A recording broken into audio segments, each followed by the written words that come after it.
Voilà, donc bonsoir chers amis. Toujours un plaisir de partager avec vous mon expérience concernant les implants premium.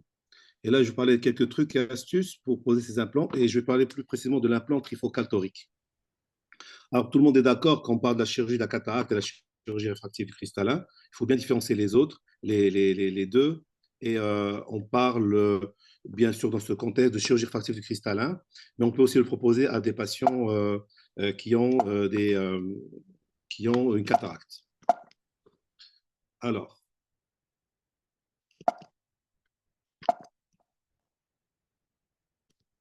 Donc, il faut bien sûr, chaque patient, chaque médecin a un parcours patient différent.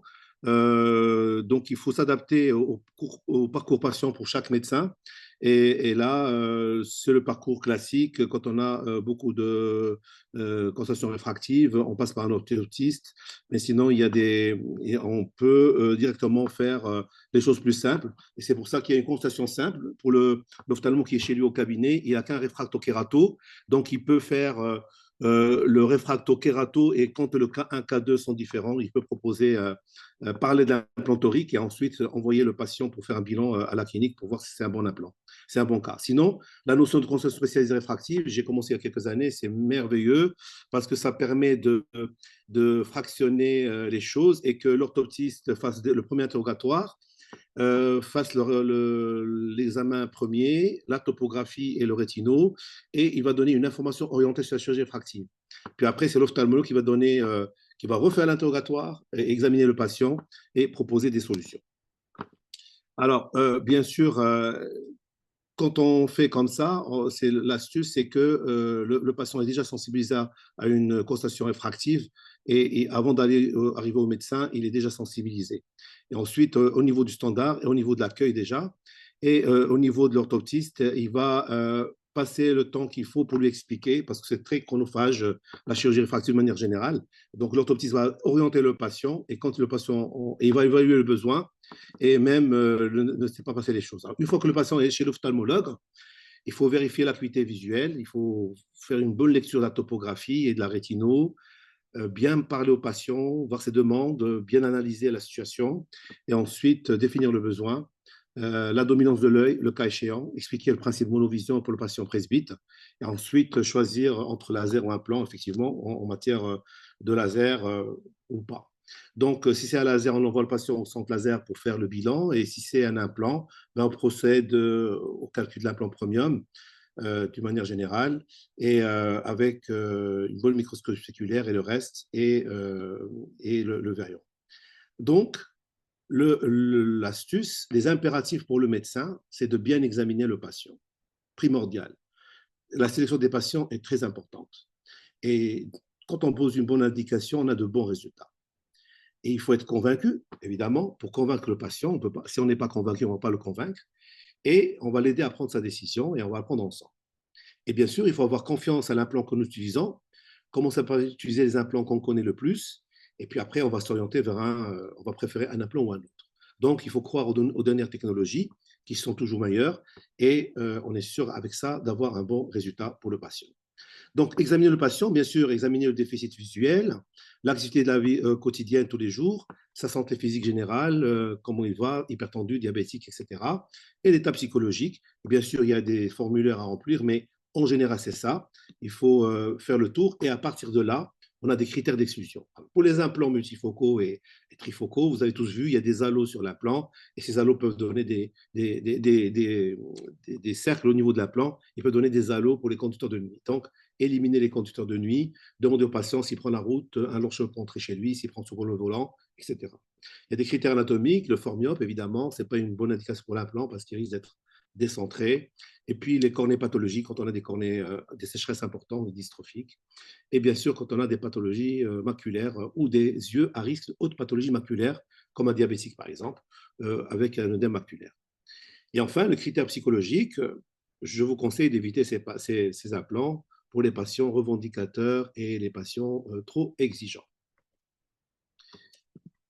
Alors, il faut évaluer la demande visuelle et à partir de là, demander l'activité de chaque personne, s'il va à la chasse, s'il travaille sur ordinateur, la conduite, la lecture. Voilà, il faut passer le temps à parler avec le patient et essayer de comprendre ce qu'il fait et voir s'il a un astigmatisme, s'il a un besoin de vision intermédiaire, s'il est musicien, s'il est peintre. Voilà, donc c'est très important ces arguments pour pouvoir choisir l'implant. Et une fois qu'on a fait ces indications, on va choisir l'implant premium de manière générale, soit monofocal plus, avec une petite défocalisation qui permet une petite profondeur de champ, soit multifocal, et là, c'est la famille de bifocaux, donc de loin et de près. Une femme au foyer qui n'a pas d'ordinateur, elle peut très bien, ces implants à prix abordable qui peuvent rendre service aux patients de loin et de près. Et l'implant trifocal pour les patients qui sont plus exigeants en vision intermédiaire, pour l'ordinateur ou autre. Et bien sûr, il y a la famille des DOF qui a l'avantage de ne pas donner d'halo nocturne, de ne pas diviser la lumière. On a une bonne qualité visuelle, on a un bon contraste et une bonne profondeur de champ, mais avec l'inconvénient de ne pas avoir de vision de près. Mais là encore, on peut tenir compte d'une micro-monovision entre les deux yeux pour compenser tout ça. Et l'astigmatisme, bien sûr. L'astigmatisme cornéen, c'est l'élément important à gérer aussi sur le plan anatomique parce que le résultat visuel en dépend. Donc, il faut apprécier la demande réfractive du patient, analyser l'astigmatisme préopératoire, discuter le coût avec le patient parce qu'ils veulent le coût, donc on leur donne une idée entre une marge du coût, vérifier la disponibilité. Là aussi, on peut choisir le bon implant, mais il n'est pas disponible auprès du labo et commander l'implant. Donc, c'est tout un process et le process est très important qu'il soit rodé au niveau de chaque cabinet, au niveau de chaque centre parce que c'est source d'erreur. Ça commence par la biométrie. Si on transcrit une biométrie fausse, on peut faire une biométrie normale, mais on peut la transcrire de façon fausse. Donc, l'importation automatique est primordiale. L'astigmatisme, bien l'analyser, bien le planifier. Ensuite, bien marquer l'œil le jour d'opération, soit avec un marqueur à l'encre ou avec un marqueur électrique. Bien sûr, tenir compte de la cyclotorsion. Si on ne tient pas compte de la cyclotorsion, ça ne sert à rien de mettre un implant torique décalé. Le patient ne va pas être content. Et bien sûr, connaître son geste chirurgical. Chaque chirurgien a ses habitudes. Donc, combien on a dû d'astigmatisme au niveau de l'incision. Tenir compte de l'axe d'incision. Parfois, on peut casser un astigmatisme en choisissant l'endroit de l'incision pour casser l'astigmatisme. La taille du rectus est très importante. Il faut un rectus juste un peu plus grand que l'optique de l'implant pour tenir l'implant qui soit stable, éviter le tilt. Pas de grosses, de petits calciques antérieurs parce que ça donne, comme l'a dit Dr Barr, des problèmes de vision. Ensuite, la position de l'implant, pour l'implant torique, il faut qu'il est bien positionné. Donc, si vous suivez ce process, étape par étape, en préopératoire, en intraopératoire et le guidage en post-opératoire, ça permet d'éviter un bon nombre d'erreurs. En partant de mon expérience personnelle, avant, j'avais une imagerie classique. Je faisais la photo de l'œil et pour faire la toricité. Puis après, au départ, je ne faisais même pas de marquage. Je ne tenais pas beaucoup d'importance au marquage. J'avais de bons résultats. Mais maintenant qu'on suit ce process de A jusqu'à Z, on a d'excellents résultats. Donc, il y a la phase d'acquisition d'images et de planification, et ensuite la phase de guide lors de la chirurgie. Donc, l'examen, bien sûr, faire un bon examen, le fond d'œil, la périphérie, etc. Et adapter les cornées, voir les angles, si c'est des hypermétropes, voir s'ils n'ont pas de chambres trop étroites. Le champ visuel aussi, s'il n'y a pas d'altération au niveau du champ visuel. L'as d'astigmatisme, bien sûr, et la barométrie. Là, vous avez bien que les aberrations ici cornéennes et oculaires, on est sûr que c'est une cataracte, surtout pour les cataractes qui ne sont pas importantes. Bien sûr, les méthodes de calcul sont hyper importantes. Il y a de nouveaux calculs. Bien sûr, on privilégie le biomètre optique avec les nouvelles calculs d'implants et une nouvelle formule d'implants comme le Barrett. Et une fois qu'on a fait ça, on va pouvoir faire le guidage lors de la chirurgie. Donc, alors, pour la chirurgie des implants premiers, ça ne dépend pas de la cataracte. Évidemment, on est chirurgien de la cataracte, on est plus ou moins expérimenté, mais ce n'est pas la dureté de la cataracte qui va nous empêcher de faire un implant premier. Si on a de l'expérience, évidemment. Si on est chirurgien débutant, on choisit les cas les plus simples, évidemment. Mais en général, on peut le proposer même pour une cataracte totale, à condition qu'il y ait un bon sac capsulaire. La chirurgie, vous le savez, elle a connu un énorme succès ces dernières années avec les micro-incisions. Toutes les précautions peuvent être faites au niveau classique, au niveau de la chirurgie, le bleu ou pas bleu, avec un couteau 2.2 ou 2.8 pour adapter l'incision. Et bien sûr, pour les mauvaises dilatations, il faut pouvoir gérer. Mais attention aux implants multifocaux où le jeu pupulaire est important. Donc, le guidage pendant l'opération peut se faire. Il y a deux systèmes sur le marché, à savoir le Callisto de Zeiss et le variant d'Alcon, qui permettent le guidage pendant la chirurgie. Le principe, c'est de choisir l'endroit d'incision du chirurgien avec les ports de service et d'adapter la taille du rectus à l'œil en fonction de l'implant qu'on va mettre. En général, c'est 5.5 et de pouvoir avoir un guidage du rexis lors de la chirurgie, aussi le centrage de l'implant pendant la chirurgie et l'alignement de l'implant torique lors de la chirurgie. Et là, vous voyez bien que à 104 degrés, l'implant est bien aligné. Et enfin, la finalisation de l'implant, une fois qu'on a fermé tous les points, et c'est bien finalisé. Donc là, c'est une petite chirurgie d'implant premium multifocal. Là, c'est un panoptix d'Alcon. L'étape la plus importante après le rexis, c'est l'implantation. Lors d'un implant multifocal, il faut que le sac soit stable, bien sûr. Alors, vous savez que je suis un très fan de la irrigation aspiration bimanuelle parce elle a beaucoup d'avantages. Et j'invite tous les jeunes à pouvoir l'essayer parce que c'est complètement merveilleux. Premièrement, avant même d'activer l'irrigation aspiration, on peut tourner l'implant dans le sens qu'on veut, le placer là où on veut, avant même d'enclencher la partie d'irrigation aspiration. Donc, c'est l'outil même des instruments qui permet de faire ça. Ensuite, aspirer le visqueux devant l'implant de façon continue et de façon délicate. Là, on permet de mobiliser aussi l'œil en position horizontale avec les deux mains. Et une fois qu'on a enlevé tout le visqueux de la partie antérieure, il faut bien sûr chercher le visqueux lors de la partie postérieure. Et là, il suffit de soulever avec la main droite, avec la main d'irrigation, l'implant et d'aspirer le visqueux qui vient tout seul et ne pas trop chercher en périphérie pour ne pas avoir de rupture ni de désinsertion. Et essayer de tapoter un peu plus sur l'implant pour enlever le visqueux restant.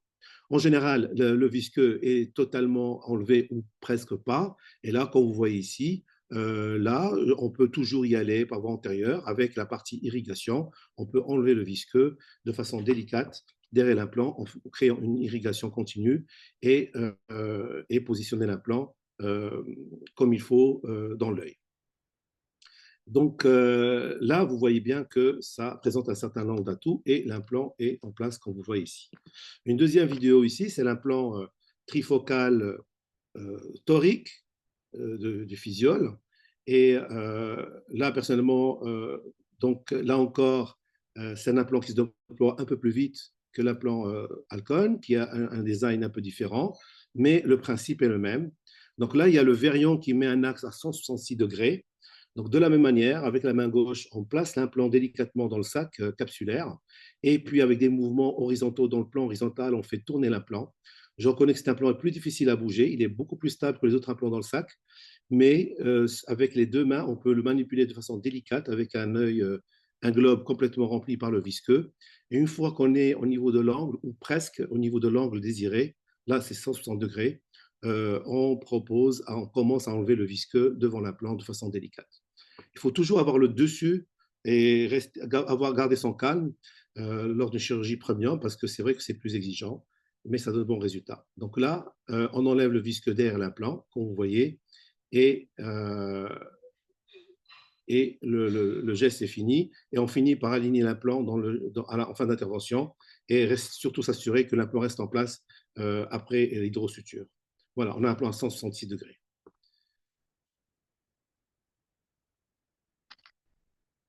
Voilà, donc en conclusion, le choix de l'implant trifocal ou trifocal torique est d'une importance capitale pour optimiser le résultat visuel du patient opéré de cristallin.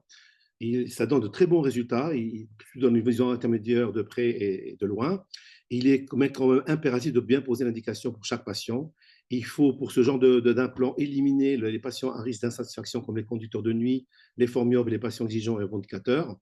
Et la précision réfractive dépend en grande partie des investigations en préopératoire. Il faut bien sûr une bonne maîtrise et reproductibilité du geste opératoire pour optimiser le résultat visuel. Je vous remercie pour votre attention.